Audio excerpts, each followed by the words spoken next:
Bismika Allahumma amutu wa ahya. Bismika Allahumma amutu wa ahya. Assalamu alaikum masu sauraron mako da shi ne dan uwan Habibu Abdullah. A yau insha Allah muna dauke da wata addu'a wacce zaka yi ta insha Allah kafin ka fara bacci. Ma'ana kafin ka kwanta bacci akwai addu'a da ake yi. Na san ba kowa bane ba ya sani, to wannan addu'a tana da matukar amfani a yayin da zaka kwanta bacci.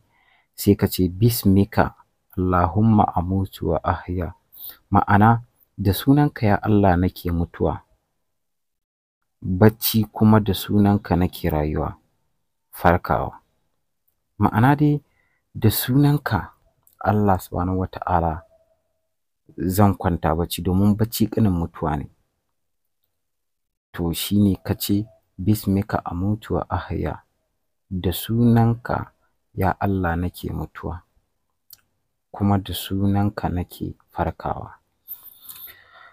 Amfaninta ita ce yana kawo kwanciyar hankali kafin bacci. Zaka ji hankalinka ya kwanta kuma zai kare ka daga mafarkai na ban tsoro, wanda hakan yana matukar amfani a duk sanda zaka kwanta ka yi bacci. Allah ka kare mu, ka kare imanin mu. Alfarmar sayyidina Rasulullahi sallallahu alaihi wasallam. Ku yi mana subscribing sannan ku tura wa ƴan uwa da abokan arziki domin su ma su samu su dinga yin addu'ar, kuma Allah ya haɗa mu cikin ladan al'ummar sayyidina Rasulullahi sallallahu alaihi wasallam.